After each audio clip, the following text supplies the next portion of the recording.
Uma história que aconteceu lá em Mamanguape. Em menos de 2 horas, 3 pessoas foram mortas ontem, lá na cidade de Mamanguape. É assunto para ele, que já trouxe a informação no comecinho do programa de hoje. Tá aqui ele, ó, Flávio Fernandes. Que história foi essa? Tem relação aí de um caso com o outro? Mais uma vez, bom dia. Bom dia mais uma vez.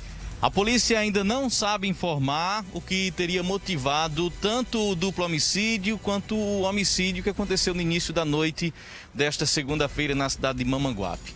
O primeiro registro foi por volta das 4h15 da tarde, quando 2 jovens identificados como Ítalo Ferreira Cardoso e Antônio da Rocha Bezerra Júnior, conhecidos como Rochinha e Gordinho, estavam em uma oficina fazendo reparos em um veículo. Eles foram surpreendidos por 2 homens que chegaram de cara limpa e foram logo atirando. Os 2 estavam em uma moto, atiraram primeiro em Rochinha. Gordinho, vendo aquela cena, decidiu correr, mas também foi atingido pelos disparos. A polícia foi até o local, chegando lá os 2 já estavam sem vidas. O SAMU também chegou a ser acionado, mas apenas foi constatar o óbito dos 2 jovens. O fato é que, de acordo com a polícia, os 2 têm relação, são usuários de drogas e um, inclusive, já foi preso por tráfico de drogas. Mas a polícia não soube explicar se esse teria sido o motivo do crime. Pouco depois das 6 horas da noite, ou seja, cerca de 2 horas depois, um outro homicídio foi registrado na cidade de Mamanguape. Desta vez, a vítima foi um homem identificado como Severino Anísio da Silva, de 34 anos, conhecido como Cissão. Ele estava em um espetinho quando foi surpreendido pelo assassino. A polícia não soube dizer quantas pessoas participaram deste crime, nem tampouco a motivação. Os 3 crimes passam a ser investigados agora pela delegacia, pelo núcleo de homicídios de Mamanguape, para tentar descobrir se de fato, respondendo a sua pergunta, os 2 crimes têm relação e o que teria motivado esses 3 homicídios na cidade de Mamanguape nesta segunda-feira. Eu volto contigo. Valeu, Flavinho, porque Mamanguape não é uma cidade tão pequena assim, né? Todo mundo se conhece, mesmo que seja de vista, então essa sequência de crimes assim, com um curto espaço de tempo, e até tinha um envolvimento, o outro não tinha, então a polícia vai ter um trabalho aí pela frente e também para, claro, devolver aí a tranquilidade para a população de Mamanguape, né, gente? Agora a gente vai mudar de assunto e vamos falar de um assunto até um pouco polêmico. Ontem, inclusive, nós tocamos aqui nesse assunto. Foi o fim de semana, né? No fim de semana que o Brasil registrou a marca de mais de 500 mil vidas perdidas por causa da Covid-19. Mas, olha, você sabia que tem gente que ainda está querendo escolher a vacina que vai tomar? Gente, não pode, isso é crime. E se você está pensando em escolher a vacina, você pode ser punido. Presta atenção. Essa premiação acaba chegando aí, na verdade...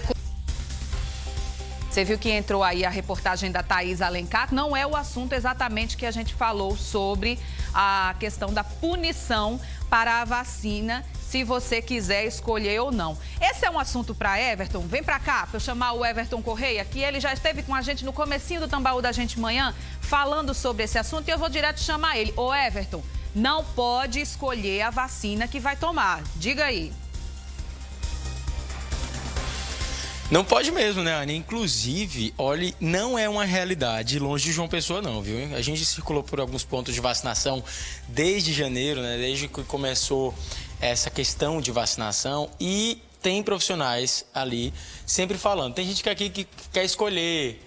Ah, só quero se for Coronavac. Ah, onde é que tem a AstraZeneca hoje? O pessoal vai escolhendo. Mas o problema pior não é nem esse, que é tentar ali, muitas vezes até constranger a equipe de vacinação. É que tem gente que chega no trabalho, já está na idade de vacinar e diz para o empregador: não vou tomar não porque eu estou esperando a Janssen.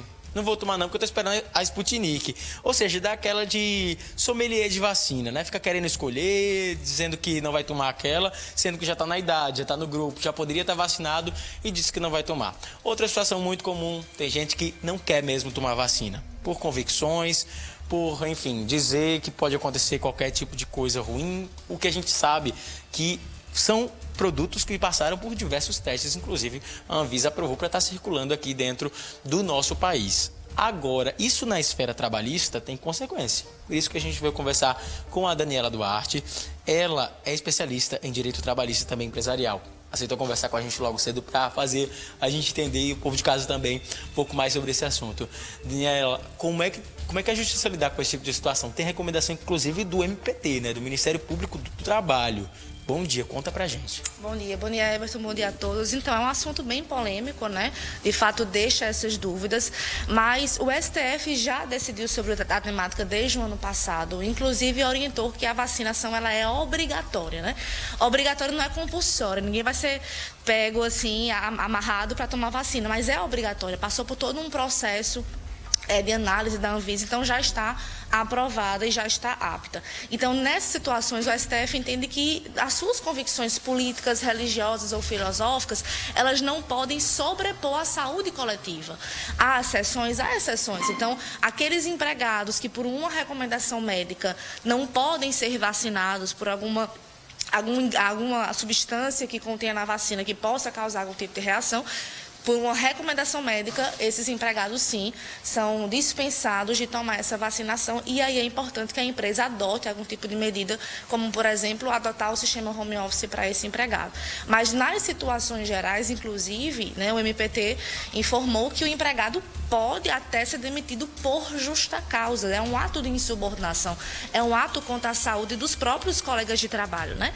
Porém, o MPT recomenda que essa medida da justa causa seja aplicada de uma forma, uma última medida, né? Então, a empresa precisa, primeiro, orientar os seus empregados quanto à importância da vacinação. Então, essa orientação é muito importante, porque a gente vê diversas informações sendo veiculadas. Então, a empresa precisa orientar seus empregados da importância de se vacinar. Ela precisa também incluir a vacinação obrigatória no seu PPRA e no seu PSMSO. E, segundo, ela precisa, primeiro, obedecer essa gradação das penas. Então, o empregado se recusou, né, nenhuma justificativa, ele é advertido. Ele permanece se recusando, ele pode ser suspenso. E nessa recusa reiterada, aí sim ele pode ser demitido por justa causa. Inclusive, já há uma decisão desse sentido, de uma funcionária que trabalha em um hospital pediátrico que se recusou a ser vacinada e foi demitida por justa causa e a justiça manteve a demissão dela. Vamos reforçar essa questão religiosa. Como é que a justiça observa mesmo essa questão religiosa? A coletividade, a saúde do coletivo é mais importante, né? Exatamente. Há esse conflito de direitos fundamentais, né? Eu tenho a minha convicção religiosa, a minha convicção política, filosófica, eu não quero me vacinar, mas está em jogo a saúde coletiva, está em jogo na própria coletividade. Então, nesse momento, é um momento delicado, é um momento de emergência de saúde pública e eu preciso me colocar no lugar do próximo, deixar um pouco as minhas convicções nesse momento e pensar no geral, e pensar no coletivo. Muito obrigado pelos esclarecimentos, pelas informações. É bom sempre trazer essas informações do mundo jurídico para o povo entender, né, em casa. Ótimo, obrigada. Então, a gente agradece e também lembra para você, hein, o que é importante agora, nesse momento, né, Anne, é utilizar esse momento para mostrar o braço mesmo, se tiver no tempo, e sim, conseguir entrar na fila da vacina caso esteja assim com o seu direito, na sua idade, porque é proteção.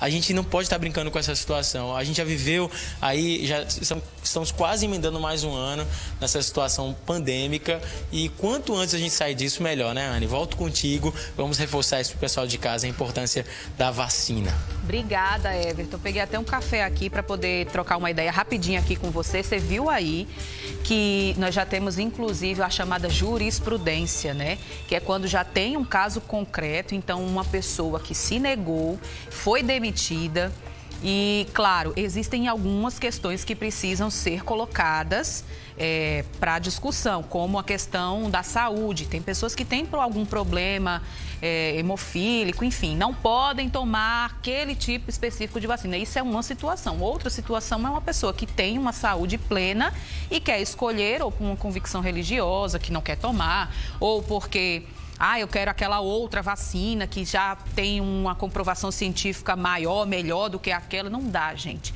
E essa pandemia tem mostrado pra gente uma série, assim, de fatos de muito egoísmo das pessoas, não é verdade? Então, não dá para ser egoísta. O mundo inteiro está vivendo essa situação e eu não posso só pensar em mim. Eu tenho que fazer a minha parte para mim e para o meu próximo, em tudo. E a pandemia veio para reforçar ainda mais isso, tá? Então, eu falei para você que era polêmico, né?